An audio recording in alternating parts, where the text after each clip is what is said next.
Hey hi. So இன்றைக்கான current affairs வந்து நம்ம பார்த்துடலாம்.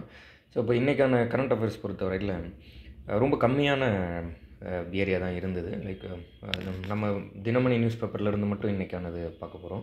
ஸோ அதனால் ரொம்ப ரொம்ப கம்மியானதாக இருந்தது. இது இல்லாமல் நம்ம டாபிக் பேஸ்டாக இருக்கக்கூடிய இம்பார்ட்டண்ட்டான கரண்ட் அஃபேர்ஸ் எல்லாத்தையும் தனித்தனியாக பண்ணியிருக்கோம். இப்போ கூட தென்னை நார் பாலிசி அப்படின்னு சொல்லிட்டு ஒரு கரண்ட் அஃபேர்ஸ் பண்ணியிருக்கோம். விருப்பம் உள்ளவங்க அந்த தென்னை நார் பாலிசி 2024 அந்த அதை வந்துட்டு தென்னை நார் கொள்கை 2024 அதையும் பாருங்கள். ஃபுல்லாக வந்துட்டு என்னென்ன இருக்குங்கிறத நீங்கள் இது பண்ணிக்கலாம். அண்ட் இந்த மாதிரி டாபிக் பேஸ்டு வீடியோ வந்து நீங்கள் ரிசீவ் பண்ணணுன்னா நம்மளோட அந்த ப்ரீமியம் டெலிகிராம் சேனலில் ஜாயின் பண்ணிக்கலாம். விருப்பம் உள்ளவங்க ஜாயின் பண்ணுங்கள். லைக் அதில் வந்து அந்த topic based PDF and notes, அது இல்லாமல் ஜிஎஸ் ரிலேட்டடாக நம்ம எதனா வீடியோ பண்ணால் அது ரிலேட்டடாக இருக்கக்கூடிய எல்லா வீடியோஸுமே நீங்கள் அதற்கான நோட்ஸ் அண்ட் பிடிஎஃப் அதில் ரிசீவ் பண்ணிக்கலாம். ஸோ இன்றைக்கான கரண்ட் அஃபேர்ஸில் ஃபஸ்ட்டு மோஸ்ட் இம்பார்ட்டன்ட் வந்துட்டு இந்த தொழிலாளர்களை தேடி மருத்துவம் அப்படிங்கிற ஒரு திட்டம் ஒன்று அறிவிச்சிருக்காங்க. தொழிலாளர்களை தேடி மருத்துவம் அப்படிங்கிறத நம்ம தெளிவாக புரிஞ்சுக்கணும். என்ன அப்படின்ட்டுனா, இப்போ பெரிய அளவில் மனிதர்கள் வந்து இறந்து போகிறது தொற்று நோய்களை விட தொற்றாத நோய்களால் தான். தொற்றாத நோய்கள் அப்படின்னா இப்போ எடுத்துக்கிட்டால் நமக்கு வந்து இந்த ப்ரெஷர், சுகரு, இது மாதிரியான சில நோய்கள் இருக்குதுன்னு வச்சுக்கோங்களேன். இப்போ இந்த மாதிரியான நோய்களோட ஆன்செட் வந்து நமக்கு தெரியாது, எப்போ வருது என்ன, அது மாதிரியான ஆன்செட் வந்து தெரிகிறதில்ல. அண்ட் அதே போல் அந்த நோய்களோட சிம்டம்ஸும் பெருசாக நமக்கு அறிகுறி இருக்கிறது இல்லை. லைக் இப்போ ஒரு காய்ச்சல் இருக்குது, சளி இருக்குது அப்படின்னா நமக்கு அதோட சிம்டம்ஸ் இருக்கும், அதை வச்சு நம்ம வந்து கண்டுபிடிச்சிக்கலாம். பட் அந்த மாதிரி இல்லாமல் இந்த தொற்றா நோய்கள், நான் கம்யூனிகபிள் டிசீஸ் அப்படின்னு நம்ம சொல்லுவோம். இந்த நான் கம்யூனிகபிள் டிசீஸோட ஆன்செட்டோ இல்லை அதோட சிம்டம்ஸோ பெருசாக இருக்கிறதில்ல. ஒன்ஸ் அது வந்துட்டு க்யூர் பண்ணவே முடியாது அப்படிங்கிற ஸ்டேஜுக்கு போயிட்ட பிறகு தான் அதை வந்து நம்ம கண்டுபிடிக்கிறோம். ஸோ அதுக்கு முன்னாடி அதை கண்டுபிடிச்சி அதை ட்ரீட் பண்ணிக்கிட்டால் காப்பாற்றுறதுக்கான வாய்ப்பு இருக்குது. ஸோ அதனால் வந்து மக்களை தேடி மருத்துவம் அப்படின்னு சொல்லி ஒரு திட்டம் ஒன்று கொண்டு வரோம். ஸோ மக்களை தேடி மருத்துவம்னா என்ன பண்ணுறோம், மக்களை தேடி போய் ஊருக்கு நம்ம வந்து முகாம் நடத்தி அந்த இடத்துல வந்து நம்ம அவங்களுக்கு என்ன இருக்குது இல்லை அப்படிங்கிறத வைட்டல் ஆர்கன்ஸ் எல்லாத்தையும் டெஸ்ட் பண்ணி சொல்லிடுவோம். அதில் உள்ள பிரச்சனை என்ன அப்படின்ட்டுனா, தொழிற்சாலைகளில் இருக்கக்கூடியவங்க வந்து இந்த பரிசோதனை பண்ணக்கூடிய அந்த நேரத்தில் அவங்க வேலைக்கு போயிடுறாங்க. அதனால அவங்களால அந்த ஈவந்தோ நம்ம அவங்க வீட்டுக்கோ அல்லது அவங்களோட ஊருக்கோ ஒரு பொதுவான இடத்துல போய் செக் பண்ணால் கூட பண்ண முடியறதில்ல. ஸோ அதனால தொழிற்சாலைகளுக்கு போயிட்டு தொழிலாளர்களை தேடி மருத்துவம் அப்படிங்கிற திட்டத்தின் கீழே தொழிற்சாலைக்கே போயிட்டு அவங்கள செக் பண்ணி அவங்களுக்கு இருக்கக்கூடிய தொற்றா நோய்கள் அல்லது அவங்களோட வைட்டல் ஆர்கன்ஸோட ஸ்டேஜஸ் எப்படி இருக்குது என்னன்னு பார்த்து சொல்கிறது தான் இந்த திட்டம். ஸோ இதோட கிளாரிட்டியை தெளிவாக புரிஞ்சிக்கணும். ஸோ மாநில அளவில் தனியார் தொழிற்சாலைகளில் 32 லட்சம் பேர் பயன்பெறும் வகையில் தொழிலாளர்களை தேடி மருத்துவம் திட்டம் தொடங்கி வைக்கப்படுகிறது. தமிழக சுகாதாரத்துறை அமைச்சர் திரு மா சுப்பிரமணியன் அவர்கள் வந்து இந்த திட்டத்தை திறந்து இனாகிரேட் பண்ணி பேசுகிறாரு. ஸோ அதை தெளிவாக ஞாபகம் வச்சுக்கணும். மக்களை தேடி மருத்துவம், அதற்கோட அடுத்த ஸ்டெப்பாக தொழிலாளர்களை தேடி மருத்துவம் திட்டம். இந்த தொழிலாளர்களை தேடி மருத்துவம் அப்படிங்கிறது ஏன் பண்ணுறோம், ஏன்னா நான் கம்யூனிகபிள் டிசீஸ் தான் ரொம்ப ரொம்ப டேஞ்சரஸ். அந்த நான் கம்யூனிகபிள் டிசீஸை செக் பண்ணி சொல்கிறதுக்காக நம்ம அவங்களோட ஊருக்கோ வீட்டுக்கோ போகும்போது அவங்க இருக்கிறதில்ல, தொழிற்சாலைக்கு போயிடுறாங்க. ஸோ அப்போ தொழிற்சாலைக்கே போய் செக் பண்ணி சொல்லிடுறோம். அதுதான் அந்த திட்டம். ஸோ இது ரொம்ப ஒரு இம்பார்ட்டண்ட்டான ஒரு நியூஸாக இருந்தது. எடிட்டோரியலில் இருந்த ஒரு நியூஸு. ஒரு வாரத்துக்கு முன்னாடி ஜப்பான் டோக்கியோவில் வந்துட்டு ஒரு நிலநடுக்கம் ஒன்று ஏற்பட்டுச்சு. நிலநடுக்கம் அப்படிங்கும்போது லைக் இந்த மிகப்பெரிய அளவில் சுனாமி வரத்துக்கான அறிகுறி எல்லாம் இருந்த மாதிரியான ஒரு நிலநடுக்கம் ஒன்று ஏற்பட்டுச்சு. இந்த நிலநடுக்கம் உலக அளவில் பெருசாக பேசப்பட்ட ஒரு நிலநடுக்கமாக இருந்தது. நிறைய பேர் இறந்துட்டாங்க. கிட்டத்தட்ட 300க்கு அதிகமான மக்கள் இறந்துருக்கலாம்னு பேசப்படுது. அந்த நிலநடுக்கம் எர்த்குவேக் நடந்த சமயத்தில் இந்த நிலநடுக்கத்துக்காக நிவாரண உதவி பண்ணலான்னு சொல்லிட்டு கிளம்புன ஒரு விமானம் வந்து பயணிகள் பயணிச்சிட்டு இருந்த அந்த ஓடுதளத்தில் பயணிகள் விமானம் இருக்குது, அதே இடத்துல கடலோர காவல்படையோட விமானமும் வந்து இறங்கி இந்த 2 விமானமும் மோதி பெரிய விபத்து ஒன்று உருவாகிறது ஜப்பானில் டோக்கியோ நகரத்தில். இந்த விபத்து உருவான வரைக்கும் மக்களுக்கு தெரியும். ஆனால் அந்த விபத்தை ஜப்பான் எப்படி கையாண்டுது அப்படிங்கிறத மக்களுக்கு வந்துட்டு பெருசாக யாரும் எடுத்துகிட்டு போய் சேர்த்துலன்னு சொல்லி ஸோ அதை பற்றி இந்த ஆர்டிக்கல் பேசியிருந்தாங்க. ரொம்ப சிம்பிளாக புரிஞ்சுக்கணுன்னா, இந்த பயணிகள் விமானம் இதுதான் வந்துட்டு ஓடு தளத்தில் இருக்குது. இந்த பயணிகள் விமானத்தின் மீது கடலோர காவல்படையின் விமானம் மோதிடுது.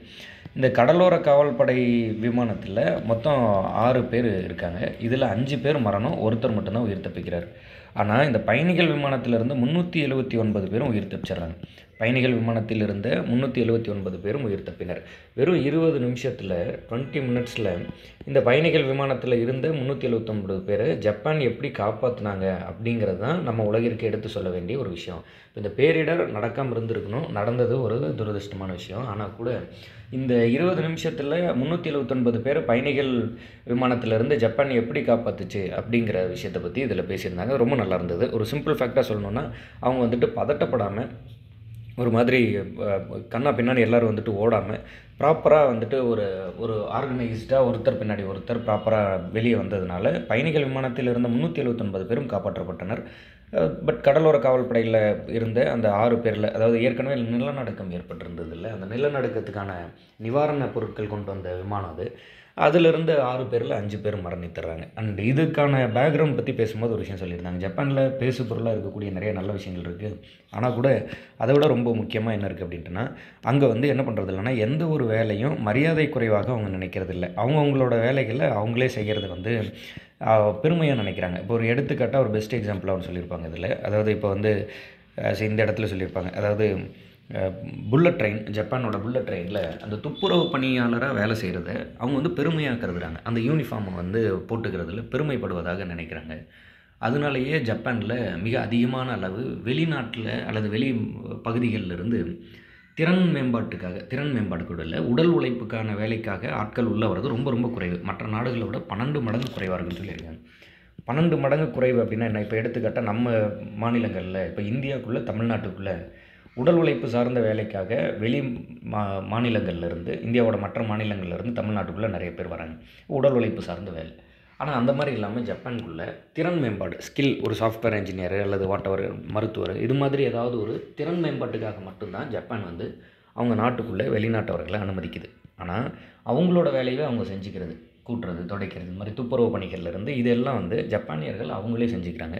அது ஒரு போற்ற தகுந்த விஷயமா இருக்குது அப்படின்னு சொல்லியிருந்தாங்க. அண்ட் அதே போல் அண்ட் சிமிலர்லி ரீசெண்டாக ஒரு இதில் ஃபுட்பால் மேட்ச் நடக்கும்போது ஜப்பானியர்கள் வந்து அதை பார்த்துட்டு கிளம்பி போகும்போது, தோஹான்னு இருக்கேன் இல்லையா, அந்த தோஹா அப்படிங்கிற இடத்துல நடந்த ஃபுட்பால் மேட்ச்சை பார்த்துட்டு கிளம்பி போகும்போது அந்த குப்பைகளெல்லாம் பொறுக்கி அதை வந்துட்டு அப்புறப்படுத்திட்டு போனது வந்து உலக அளவில் அது வந்து பேசப்பட்ட ஒரு விஷயமா இருந்தது.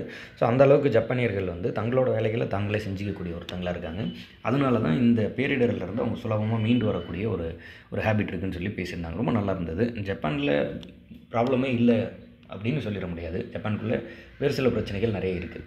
ஆனால் இந்த மாதிரியான சில கற்றுக்க வேண்டிய விஷயங்கள் கண்டிப்பாக ஜப்பானில் இருக்குது. மகாத்மா காந்தி அவர்கள் வந்து இந்த மாதிரியான ஒரு துப்புரவு பணிகளை வந்து குறைவாக நினைக்காமலும் நம்மளோட பணிகளை செஞ்சுக்கிறத பற்றியும் தான் பேசினார் அப்படின்னு சொல்லி இந்த ஆர்டிக்கல் முடிச்சிருப்பாங்க. இந்த இடத்துல நான் இந்த நியூஸ் பேப்பர் கட் வந்து நம்மளோட டெலிகிராம் சேனலில் கொடுத்துருக்கேன். நீங்கள் ஆல்ரெடி நம்மளோட டெலிகிராம் சேனலில் ஜாயின் பண்ணியிருந்தீங்க அப்படின்ட்டுனா இதை டவுன்லோட் பண்ணிக்கோங்க, படித்து பாருங்கள்.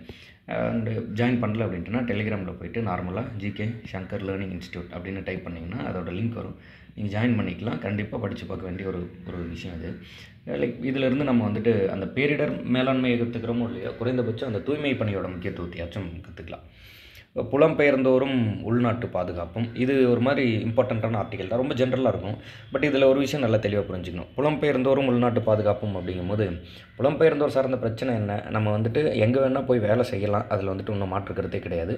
ஸோ அப்போது வேலை செய்ய வரக்கூடியவங்க என்ன பண்ணிடுறாங்க, அவங்களோட அடையாளங்கள் எதுவும் இல்லாமல் வராங்க. அப்போ அவங்களோட அடையாளங்கள்லாம் பெருசாக எதுவும் இல்லாமல் இருக்கிறதுனால ஒருவேளை ஏதாவது குற்ற பின்னணியில் ஈடுபட்டாங்க அப்படின்ட்டுனா திரும்ப அவங்களோட மாநிலத்துக்கே ஓடி போய் மறைஞ்சிக்கிறாங்க. அப்போ நம்மளோட காவல்துறையால் திரும்ப போய் அவங்கள அடையாளப்படுத்தி பிடிக்கிறது அப்படிங்கிறது கொஞ்சம் கடினமாக இருக்குது. இதற்கான ஒரு ஹிஸ்டாரிக்கல் பேக்ரவுண்ட்லேருந்து பேசியிருந்தார். எடுத்துக்காட்டால் பிரிட்டிஷ் வந்து என்ன பண்ணுறாங்க, 1843 பிரிட்டிஷ் வந்துட்டு இந்த அதாவது கொத்தடிமை முறை, அதை நம்ம புரிஞ்சுக்கணும் அப்படின்ட்டுனா அடிமை ஒழிப்பு அப்படின்னு ஒரு சட்டம் கொண்டு வராங்க. 1843 அடிமை ஒழிப்பு அப்படின்னு பிரிட்டிஷ் வந்துட்டு ஒரு சட்டம் கொண்டு வருது. இந்த சட்டத்தின் அடிப்படையில் இந்தியாவுக்குள்ளேயும் அடிமை முறை அப்படிங்கிறது ஒழிக்கப்படுது. 19ஆம் நூற்றாண்டில் பிரிட்டிஷ் கொண்டு வந்த சட்டத்தின் அடிப்படையில். இதை பின்தொடர்ந்து அமெரிக்கா என்ன பண்ணிடுறான், 1865 அமெரிக்காலேயும் இந்த மாதிரியான அடிமை முறை ஒழிக்கப்படுது. அடிமை முறை ஒழிக்கப்பட்ட நல்ல விஷயமா இருந்தாலும் கூட பிரிட்டிஷ் உடனடியாக அடுத்து என்ன பிரச்சனையை ஃபேஸ் பண்ணுறாங்க அப்படின்ட்டுனா, தோட்ட தொழில்கள்லையோ அல்லது வேறு ஏதாவது இருக்கக்கூடிய அந்த உடல் உழைப்பு சார்ந்த எல்லா விஷயத்துக்குமான தொழிலாளர்களுக்கு பெரிய அளவில் பற்றாக்குறை ஏற்படுது. அப்போது அடிமை முறை அப்படிங்கிறத அவன் வந்துட்டு ஒழிச்சிட்றான். ஆனாலும் அதனால் ஏற்பட்ட தொழிலாளருக்கான பற்றாக்குறை அப்படிங்கிறத ஃபேஸ் பண்ண முடியாமல் பிரிட்டன் தடுமாறுது. இதை சரி செய்யணும் அப்படிங்கிறதுக்காக என்ன பண்ணுறாங்கன்னா, அடிமை முறை அப்படிங்கிறது ஒழிச்சாச்சு, ஆனால் ஒப்பந்த தொழிலாளர் அப்படின்னு ஒரு கான்செப்டை அறிமுகப்படுத்துகிறாங்க. ஒப்பந்த தொழிலாளர் அப்படின்னா என்னென்னா பாண்டட் லேபர் அப்படின்னு சொல்லுவோம். ஸோ ஒப்பந்தத்தின் அடிப்படையில் ஒப்பந்த தொழிலாளர்களை இங்கேருந்து இந்தியாவிலேருந்து அவங்களோட நாட்டுக்கு பிரிட்டனுக்கு கொண்டு போகிறாங்க. கொஞ்ச நாட்கள் கழித்து 20ஆம் நூற்றாண்டு வாக்கில் என்ன ஆகுதுன்னா, இந்த ஒப்பந்த தொழிலாளர்களுக்கான நலனுக்காக சர்வதேச ஒப்பந்த தொழிலாளர் அமைப்பு, சர்வதேச தொழிலாளர் அமைப்பு அப்படின்னு சொல்லி ஒன்று உருவாகுது. சர்வதேச தொழிலாளர் அமைப்பு உருவானதுனால சில பெனிஃபிட்ஸ் எல்லாம் கிடைக்குது. குறிப்பாக சொல்லணும் அப்படின்ட்டுனா, தொழிலாளர்களுக்கான முன்னுரிமை, தொழிலாளர்களுக்கான அந்த சம ஊதிய சட்டம், ஆண் பெண் வித்தியாசம் இல்லாத சம ஊதிய சட்டம், அவங்களுக்கான நம்ம விடுப்பு, இவ்வளோ நேரம் தான் வேலை செய்யணும் அப்படிங்கிற மாதிரியான தொழிலாளர்களுக்கான பாதுகாப்புகள் எல்லாம் கிடைக்குது. இப்படி தொழிலாளர்களுக்கான பாதுகாப்பை பற்றி நம்ம பேசினா கூட இன்னொரு பக்கம் என்ன பிரச்சனை இருக்குது அப்படின்ட்டுனா, நிறைய புலம்பெயர்ந்த நபர்கள் வராங்க. எடுத்துக்காட்டால் வங்கதேசத்திலிருந்து இந்தியாவுக்கு வந்தது, மியான்மர்லேருந்து ரோஹிஞ்சா ட்ரைப்ஸ் வந்து வங்கதேசத்தின் வழியாக இந்தியாவுக்குள்ளே நுழைஞ்சது, வட மாநிலங்களிலிருந்து 35 லட்சத்திற்கும் மேற்பட்டவங்க வந்து தமிழ்நாட்டுக்குள்ளே குடியேறி இருக்கலாம் அப்படிங்கிற இருக்கக்கூடிய டேட்டா. இது மாதிரியான அந்த புலம்பெயர் தொழிலாளர்கள் அதிகமாக வரும்போது தொழிலாளர் சார்ந்த நலன் ஒரு பக்கம் இருந்தால் கூட, இன்னொரு பக்கம் இவங்க சார்ந்த இந்த குற்றங்களும் மிக அதிகமாக இருக்குது. இப்போ குற்றங்கள் இது ஒரு பக்கம் பெரும் ப்ராப்ளமாக இருக்குது, இன்னொரு பக்கம் தொழிலாளர் சார்ந்த நலம். இப்போ இதை ஹேண்டில் பண்ணுறது எப்படி அப்படிங்கிறது தான் அடுத்த கட்டம் இருக்கக்கூடிய பெரும் பிரச்சனை. மற்ற மாநிலங்கள்லேருந்து இங்கே தொழிலுக்கோ வேலைக்கோ வர முடியாதுன்னு சொல்லிடக்கூடாது.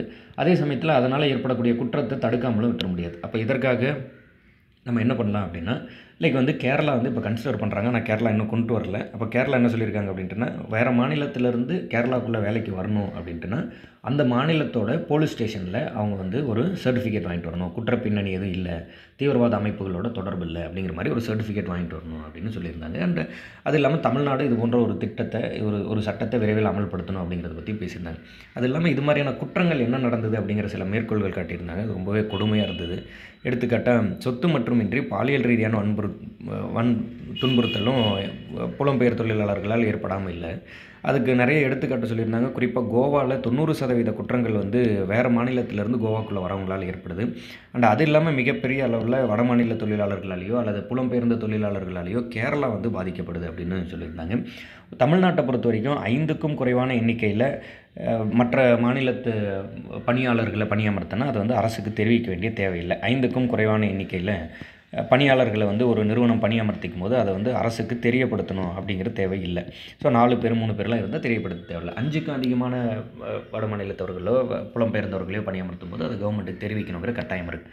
அண்ட் ஆர்டிகல் 19 என்ன சொல்லுது? ஆர்டிகல் 19 இந்திய அரசியலமைப்பின் ஆர்டிகல் 19 வந்துட்டு உரிமைகள் பற்றி பேசுது. அதில் இந்தியா முழுவதும் சென்று வரும் உரிமை, இந்தியா முழுவதும் குடியமரும் உரிமை, பேச்சுரிமை, எழுத்துரிமை, கூட்டம் கூட்டும் ஆயுதமின்றி கூட்டம் கூட்டும் உரிமை, இந்தியா முழுவதும் சுதந்திரமாக தொழில் செய்யும் உரிமை, இது மாதிரி எல்லாத்தையும் பேசும். ஸோ அப்போ 19(1) ஆஃப் ஏ இதில் ஆரம்பித்து ABCDEFன்னு EFG வரைக்கும் இருக்கும் இல்லையா? ஜியில் வந்து தொழில் செய்யும் சுதந்திரம் எல்லாத்தையும் பேசியிருப்பாங்க. அப்போ அரசியலமைப்புக்கு எதிராக ஒரு மாநிலம் வந்து என்னோடய மாநிலத்துக்குள்ளே நீங்கள் வந்து தொழில் செய்யக்கூடாது அப்படின்னு தடை விதிக்க முடியாது. ஆனால் என்ன பண்ணலாம்? அவங்களோட குற்ற பின்னணி என்ன அப்படிங்கிறத கன்சிடர் பண்ணலாம். அப்படி கன்சிடர் பண்ணால் தான் ஒருவேளை அவங்க வந்து குற்றம் இங்கே பண்ணிவிட்டு திரும்ப போய் அவங்களோட மாநிலத்தில் போய் அந்த குற்றத்திலிருந்து மாட்டிக்காமல் அங்கே வந்து பதுங்கி இருக்கிறத தடுக்க முடியும் அப்படின்னு பேசியிருந்தாங்க. நல்லா தான் இருந்தது, தெளிவாக புரிஞ்சுக்கணும். ஸோ அப்போ இங்கே 2 சட்டம் படிச்சிருக்கோம். எக்ஸாம் பாயிண்ட் ஆஃப் வியூ இது ரொம்ப ரொம்ப இம்பார்ட்டன்ட். பிரிட்டிஷ் வந்துட்டு அடிமை ஒழிப்பு சட்டம்னு சொல்லி 1843 கொண்டு வந்ததுனால இந்தியாவுக்கும் அதே ஆண்டு அடிமை ஒழிப்பு சட்டம் அமலாகுது. 1865 அமெரிக்கா அமல்படுத்துகிறாங்க. அதனால் தொழிலாளர் பற்றாக்குறை ஏற்படுது. அதனால் அறிமுகப்படுத்தப்படுறது தான் ஒப்பந்த தொழிலாளர் முறை. அதிலிருந்து அடுத்து பரிணமிச்சது தான் சர்வதேச தொழிலாளர் சங்கம், சர்வதேச தொழிலாளர் அமைப்பு அப்படிங்கிறதெல்லாம். ஸோ அடுத்து கரண்ட் அஃபேர்ஸ் போயிடலாம். வெளிநாடு வாழ் இந்தியர் தினம் இது வேணால் நீங்கள் வந்து அதாவது மகாத்மா காந்தி அவர்கள் சவுத் ஆஃப்ரிக்காவிலேருந்து இந்தியா வந்த தினத்தை தான் நம்ம வந்துட்டு வெளிநாடு வாழ் இந்தியர் தினமாக கொண்டாடுறோம். மகாத்மா காந்தி அவர்கள் எப்போ சவுத் ஆஃப்ரிக்காவிலேருந்து இந்தியாவுக்கு வந்தார் அப்படிங்கிற இயரை வந்து நீங்கள் கமெண்ட் பண்ணுங்கள். அண்ட் அதே போல் எந்த ஆண்டு முதல் இந்த வெளிநாடு வாழ் இந்தியர் தினம் கொண்டாடப்படுது அப்படிங்கிறதையும் நீங்கள் வந்து சொல்லலாம். அது ரொம்ப ரொம்ப இம்பார்ட்டண்ட்டான ஒரு கொஸ்டின். ஜனவரி 9ஆம் தேதி தான் வருஷம் வெளிநாடு வாழ் இந்தியர் தினம் கொண்டாடுறோம். ஸோ ஜனவரி 9ஆம் தேதிங்கிறதுனால ஜனவரி 9ஆம் தேதி நேற்று வந்து வெளிநாடு வாழ் இந்தியர் தினத்திற்கு பிரதமர் மோடி அவர்கள் வாழ்த்து தெரிவிச்சிருந்தார். த ஃபேக்டஸ் எந்த ஆண்டு மகாத்மா காந்தி அவர்கள் சவுத் ஆஃப்ரிக்காவிலேருந்து இந்தியா வந்தார், எந்த ஆண்டு முதல் வெளிநாடு வாழ் இந்தியர் தினம் கொண்டாடப்படுகிறது, இது 2க்கும் நீங்கள் வந்து சரியாக பதில் சொல்லலாம். அர்ஜுனா விருது அர்ஜுனா விருதில் வந்துட்டு இது தனியாக நம்ம ஒரு ஆர்டிக்கலாக பண்ணிடலாம். அர்ஜுனா விருது ரிலேட்டடாக விருதுகள்னு சொல்லி நம்ம ஒரு PDF ஒன்று வந்து கொடுத்துடலாம். லைக் ஒரு டாபிக் பேஸ்டு கரண்ட் அஃபேர்ஸாக பண்ணிடலாம், யார் என்னென்னு சொல்லிட்டு. இப்போதைக்கு இந்த நியூஸ் பேப்பர் கட் வந்து நீங்கள் நம்மளோட டெலிகிராம் சேனல் இருக்கும், அதில் டவுன்லோட் பண்ணி படித்து பாருங்கள். ஒரு சில இம்பார்ட்டண்ட்டான ஃபேக்ட்ஸ் மட்டும் இப்போ நம்ம பேசிடலாம். இதில் விருது வாங்கக்கூடிய தமிழர்கள், அதில் வந்துட்டு அர்ஜுனா விருது பெற்ற வைஷாலி, இவங்க வந்து பிரக்னா அவங்களோட சிஸ்டரு. ஒரு குடும்பத்தைச் சேர்ந்த சகோதர சகோதரிகள் வந்து கிராண்ட் மாஸ்டராக இருக்கிறது இதுதான் முதல் முறை. அதே போல் துரோணாச்சாரியா விருது பெற்ற RB ரமேஷ் செஸ்ஸில், கணேஷ் பிரபாகர் அதே மல்லர் கம்பம் அண்ட் தியான் சந்த் வாழ்நாள் சாதனையாளர் விருது பெற்ற கவிதா செல்வராஜ் கபடி ஆகியோர் தமிழர்கள் அவர். இவங்களாம் தமிழ்நாட்டிலேருந்து போயிட்டு விருது வாங்கியிருக்காங்க. அண்ட் அது இல்லாமல் இது ஃபுல்லாக அர்ஜுனா விருது பெற்ற category. And major Dhyan Chand Khel Ratna விருது, துரோணாச்சாரியர் விருது ஆசிரியர்களுக்கு, வாழ்நாள் சாதனையாளர் விருது, ஓய்வு பெற்ற பிறகும் பணிபுரிஞ்ச வாழ்நாள் சாதனையாளர் விருது, தியான் சந்த் விருது அண்ட் மௌலானா அபுல் கலாம் ஆசாத் கோப்பை. இது மாதிரியான விருதுகள் எல்லாம் 2023ஆம் ஆண்டுக்காக அறிவிக்கப்பட்டிருக்கு. இது வந்து குடியரசுத் தலைவர் திருமதி திரௌபதி முர்மு அவர்கள் வந்து வழங்கிட்டாங்க. ஸோ இதை வந்து தெளிவாக ரிலேட் பண்ணி ஞாபகம் வச்சுக்கணும். அண்ட் இதுக்குள்ளே இருக்கக்கூடிய இம்பார்ட்டன்ட் ஃபேக்ட்ஸை படிக்கணும். இது ரிலேட்டடாக இன்னும் கொஞ்சம் எக்ஸ்ட்ரா ஃபேக்ட்ஸ் இருக்குது. இந்த விருது எப்போலேருந்து ஆரம்பித்தாங்க, ஏன் இந்த விருதோட பெயர் காரணமான மேஜர் தயால் சந்துங்கிறவர் யார், துரோணாச்சாரியா யார், அர்ஜுனா விருதுன்னு ஏன் பேர் வைக்கிறோம், இது மாதிரியான ஒரு சில ஃபேக்ட்ஸ் எல்லாத்தையும் ரிலேட் பண்ணி கொஞ்சம் இன்னும் நம்ம டாபிக் பேஸ்டாக ஒரு கரண்ட் அஃபேர்ஸை கொடுத்துடலாம். விருப்பம் உள்ளவங்க அதையும் வந்துட்டு பாருங்கள். ஸோ இதுதான் இன்றைக்கான current affairs. So keep supporting us. Thank you. டடா.